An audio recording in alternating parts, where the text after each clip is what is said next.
Welcome all sports fans, all YouTubers, Facebookers, all social media across the nation. This is Uneducated Sports Talk and it's presenting College Casual Football Talk. I'm your host, Clayton, and y'all know the guy. This is Brian Wilkinson. Brian Wilkinson. We got to work on that. Yeah, we do got to work on that. I was getting ready to say, beat up. Brian Wilkinson, ladies and gentlemen. We are in the building, and right now we are concentrating on week 3, the recap of the college football season, and give our thoughts and, how we feel about week 4 of the college football season coming up. So, that being said, let's just go to the game that everyone's been talking about, the first game, LSU and Auburn, and they've always have some kind of dramatic thing going on with these guys. I'll leave it more to you because I know that you're a big LSU fan. And rank this victory for LSU, scale 1 to 10. Rank this loss for Auburn, 1 to 10. For LSU, in terms of victory, I'm going to go ahead and give that a solid 7. Personally, internally, there was a lot of mistakes, a lot of mistakes they need to pull together if they want to be a real contending team in terms of the top. In terms of the top 25, getting to a bowl game, I think I've no doubt. Obviously, that was 10 out of 10. They'll get a solid bowl game at the end of the year. But if you want to talk about being a contending team going up against Georgia and Alabama, they got a lot of holes to fix. In terms of losses for Auburn, this is bad. Yeah, it's tough. It is. I would even venture to say that in terms of losing just the game itself on a scale of 1 to 10, I'd put it in like a 4 because they really, really shot themselves in the foot with this one. They had every opportunity to win this game, and I'll get into that in just a second, but there's just very, very bad loss overall.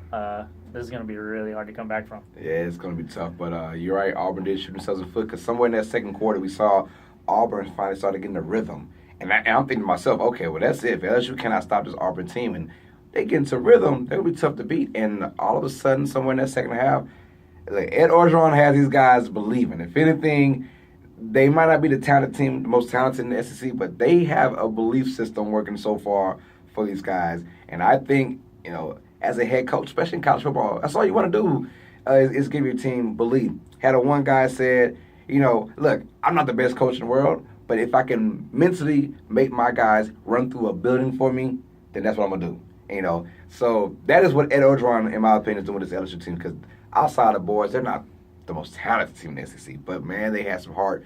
And that took a lot of willpower, I guess, because you're in Auburn. The place is going crazy.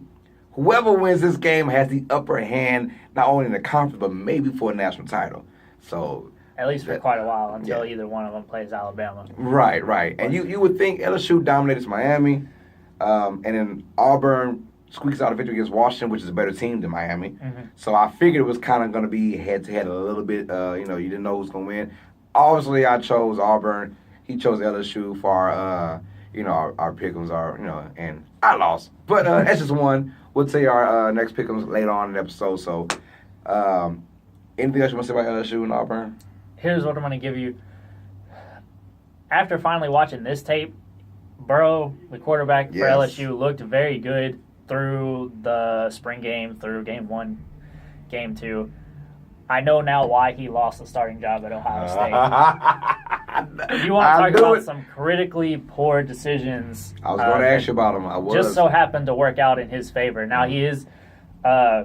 he graduated early. He does have 2 years of eligibility left to play that he plans on playing. He said, this is a job for me coming in early in the season, so he doesn't have to worry about school or anything like that. He is focused purely on football. That's crazy. This year is going to be a huge learning year for him. He's got the better arm. He's a good runner. He's a good runner. He's talented when he runs. But it's just recognizing coverages and recognizing when to dump it off, when to actually take that shot down the field. Most importantly, on that critical play that actually ended up vaulting them into winning the game with the big momentum shift. When you're talking about the momentum shift, at one point Burrow was actually 6 for 20, 6 for his last 20 attempts in the middle of this game. He found it. He just decided to take a lot of chances in the third quarter, and it ended up working in his favor. But particularly on that 30-yard touchdown pass that he threw to Dixon in sort of the midway of the fourth quarter. Really, he had the guy on the outside who was the secondary target wide open. The route that he threw was triple cover with a man underneath. safety trailing over the top and somebody following the route in sort of a man cover 2 scenario. And he should never have thrown that ball and just so happened to squeak over the defender and run in for a touchdown. But also showing the poor decision on the very next play, he gets flushed out of the pocket for the 2-point conversion, and he's got a receiver coming across the back of the end zone. He doesn't notice the safety coming from the other side, and he tries to fit that ball in and almost gets his receiver absolutely destroyed in the process. Yes.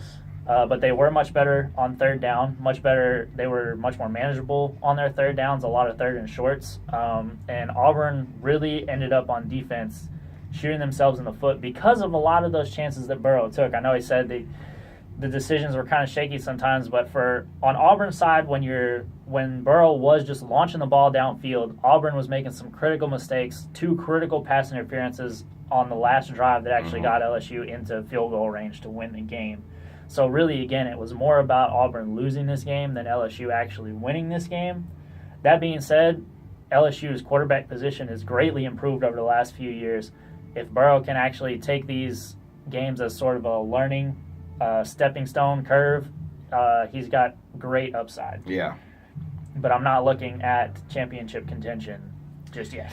Not when you have to play Alabama and Georgia still. I mean, that's just not the recipe for winning that championship. You got to go through those 2 powerhouses.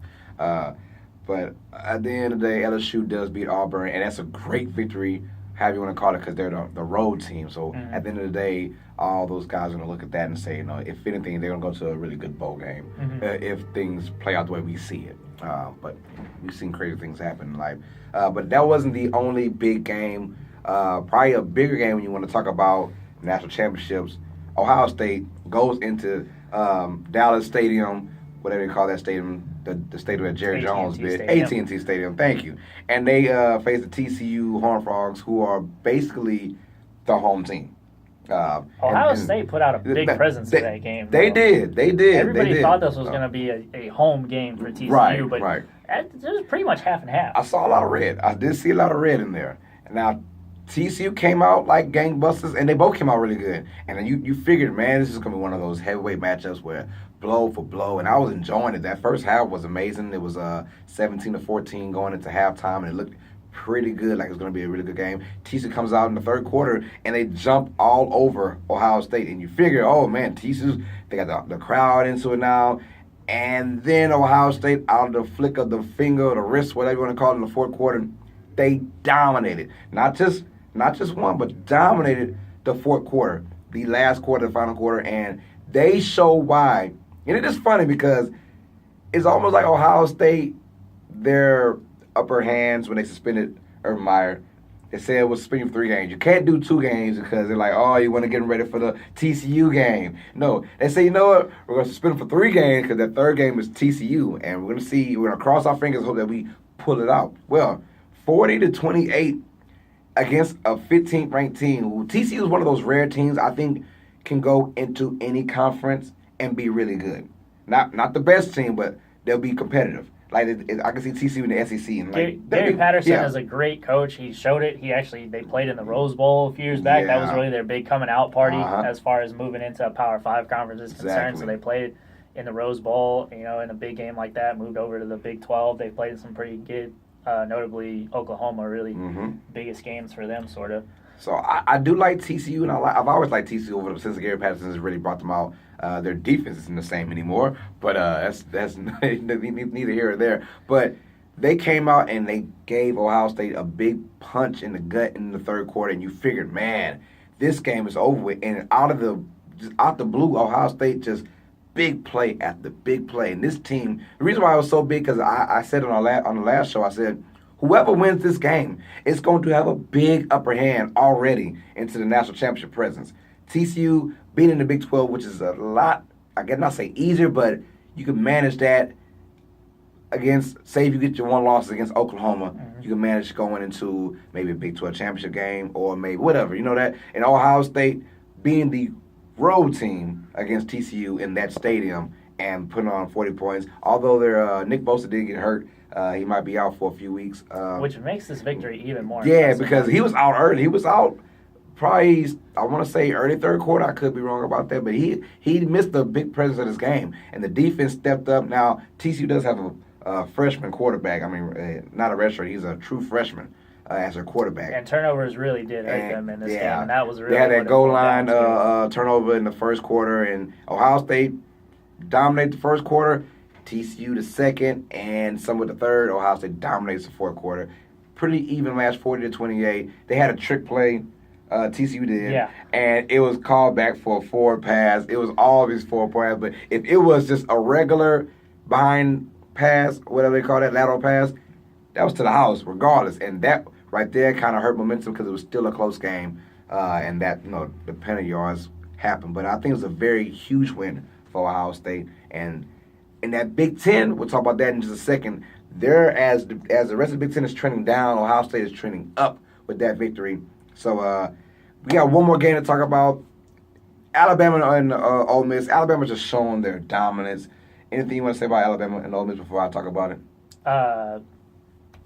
No, Ole Miss didn't have a dual threat. Ole Miss didn't have a dual threat quarterback, and so they didn't even come close to. Man, I watched the game, not the whole game, obviously not. I watched the first quarter semi, and Ole Miss comes out and scores the first touchdown.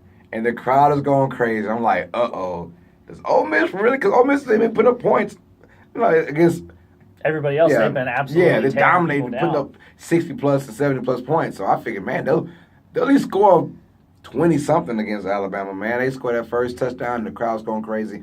And Alabama backdoor scores a long touchdown themselves. And then Tua, who I think is going to win the Heisman. He is just because he's the starting quarterback, Alabama, and he can actually throw the ball with accuracy and put the ball in his hands, and he makes decent decisions so far. Don't forget about how good being a starting quarterback at Oklahoma is for your Heisman hopes. Yeah, you got that.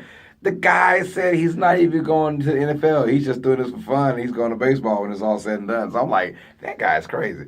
Or good. I mean, it depends on the money. Somebody wants him to win the Heisman, so I'd say he's doing pretty well. Hey, there you go. We will find out about that quarterback of Oklahoma as they go on later into the year and play against better competition, I guess. And Iowa State game for a second scared me, just for a second, because Oklahoma only won by a few touchdowns. But they had it in control of it. But Bama just showed its dominance.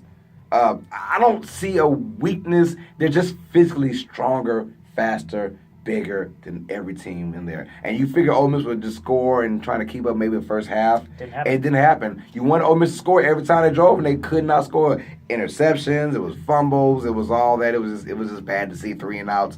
And I want to change the channel. It had been 35-7. Started the second quarter, and I was like, yeah, that's rap, man. So you got a brand new head coach versus Nick Saban. You're typically not going to do very well. You're in trouble. I think Ole Miss will still have a pretty good season. This is just going to be a big old black eye. Yeah. As far as that's concerned. We have 2 big upsets. Both come from the Big 12. Big 10. Excuse me, Big 12. What am I saying? Big 10. Thank you. BYU goes into Wisconsin, and they beat the number 6 overall team in the nation, 24-21. Wisconsin had a chance to tie the game up. The kicker, I mean, it was wide left from the start. So, and he had the my bad. I hate when they do the my bad. Like, yo, bad. you missed as soon as you kicked it. Yeah. But I mean, what can you do though? That's on me, man. And then we have Troy, who was surprised team last year by beating LSU. Sorry about that, B-Dub. But they come in there, they say, you know what, we got something else for Nebraska. And they win 24-19 in Nebraska. I want to know, out of those Big Ten teams, who has the worst loss out of those? Because Scott Frost is now 0-2 as the Nebraska head coach. And Wisconsin, who was number 6, and with Hornibrook as their quarterback, who looked like he was going to have a promising year. And that's a big blow, man. Which one is worse? I'm still going to go with Wisconsin, but not just because they were only ranked number 6 and they lost to BYU, who was unranked. BYU also came in and played Wisconsin's brand of football against. They smash mouth. They used a couple of misdirections, but starting quarterback that for some reason his name eludes me right now at this very moment, came in, was decent, didn't look like himself from last year, really didn't have a super huge game, but they came in and played smash mouth football and just ran right at Wisconsin, who's known for being big, smashing people, lots of running yards. And they went down like that again with the chance to win it at the end, where they should have at least tied the game. My bad. But Troy is an unranked school. They are a group of 5 school. The big deal here is that Scott Frost's first year, Nebraska's not Wisconsin. They weren't that good last year.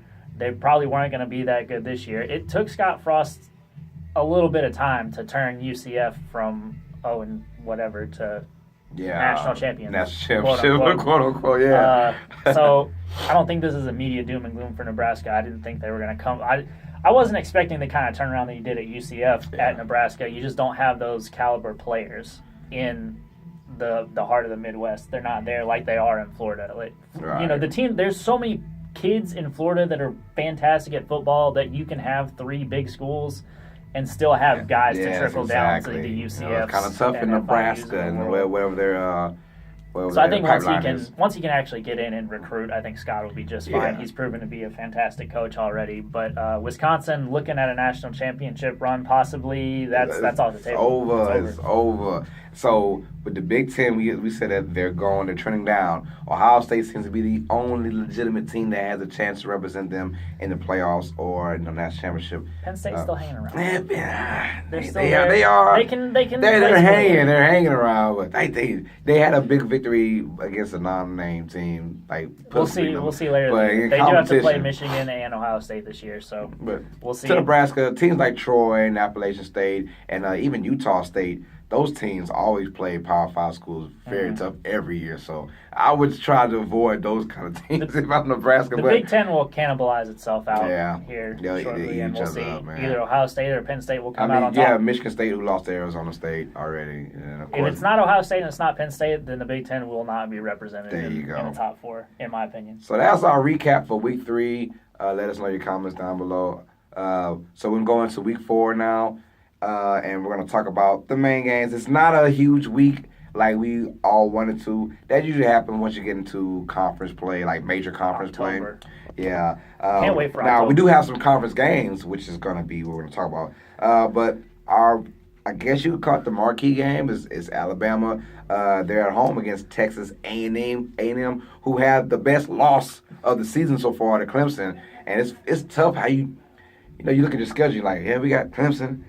And then we got Alabama, basically back-to-back weeks. Yeah. So, I mean, it's 2 out of the last 3 weeks. So, it's kind of...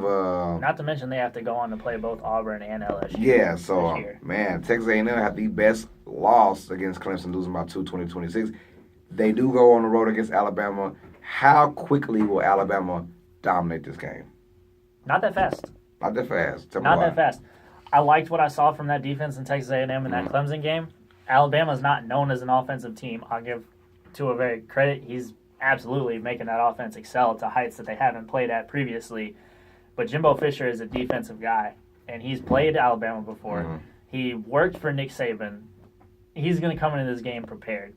And as we briefly touched on last week, it wasn't the caliber of the players at A&M, it was the coaching. So with Jimbo Fisher in as the coach, I think they're going to be able to come in and actually do a lot to slow down that Alabama attack. Yeah. So I'm thinking this is going to be one of those traditional Alabama games where it's kind of close through the first half, and then at the end you're going to see Alabama's really size and speed sort of try to really lay Texas A&M down. And I think it'll probably be, I'll say a 2-score game maybe. Okay. I agree with you. I would agree with you if this was in Texas A&M, but it's in Alabama. I think the first quarter will be reasonable. Maybe Bama's up 17-7 first quarter. And after that, the defense is just going to overwhelm Texas A&M, I believe. Clemson, and we all saw from last year's playoffs, Clemson and Alabama, if you have to have a legitimate star quarterback to beat Alabama or to even come close. Kelly Bryant isn't Deshaun Watson. We all know that. And we saw what happened in the playoffs.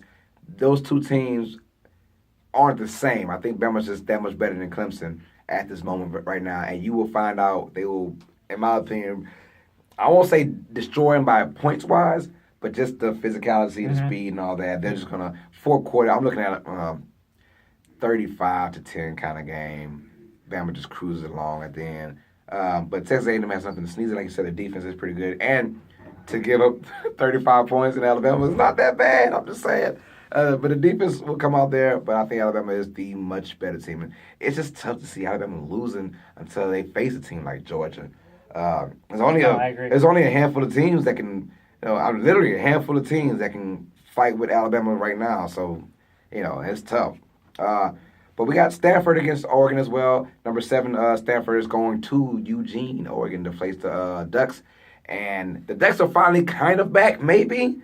We don't know. The Pac-12 is what's up? No, but the Pac-12 is kind of the dull conference. Washington losing pretty early kind of hurt them. We didn't talk about USC and Texas. We'll get to that. We'll talk about that in a second. We'll tie that in a minute. So Stanford against Oregon is going to be a good matchup. My only problem is someone's going to bounce someone out already, and that's the second part of being in the Pac-12. You're going to get bounced out already. Your thoughts on Stanford and Oregon? Or who you got winning? I think it's going to be Stanford. Oregon has looked good. I don't think they've looked that good. Stanford has looked very good. Right. They haven't looked great. Right. Also, the conference's hopes are kind of riding on Stanford at this point. It is, yeah. Washington's already lost. USC's lost twice. Mm-hmm. Oregon and Stanford are undefeated, but guess what? One of those teams is going to lose this week. So, looking really dicey for the Pac-12. Yeah, I'm with you. I'm going with Stanford. I thought about Oregon just because they're at home and the crowd's going to feed off of that. But I was like, at the end of the day, I think Stanford is a better team than Oregon. Oregon hasn't really faced anybody anyways to beat the top 20 like that. So I figured it was just because of scheduling, and they're undefeated. Someone's got to be in the top 25, right? But I have Stanford beating Oregon, and I think it's not going to be close. I hope it is because I want to watch something good. But out of that, USC stumbled against Texas. We'll talk about that, tied it in with the Pac-12 and their lack of being a really good conference these days. Your thoughts on USC versus Texas, with USC losing, and Texas actually played them good last year in USC, and now they go to Texas. It's one of those home away games that we all like, and Texas put it on them, man. Tell me what went down.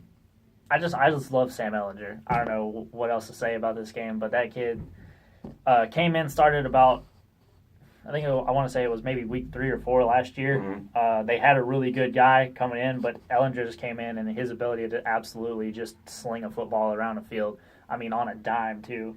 Dude's got a rocket for an arm, and you're starting to see him really learn how to pick apart a defense a little bit more. I really did think that USC was going to come in and win this game. I thought they were going to be able to lean on that offense a little bit. And me too. I mean, Tom Herman's not known for playing defense. It's not his thing, but they really put it together and stifled that young USC quarterback, and really were able to win off of that. As opposed to their offense, they did have a couple of really good big plays in that second half of the game. I was just really surprised that they closed it out as strongly as they did. Mm-hmm. Texas looks much better than I think I was giving them credit for.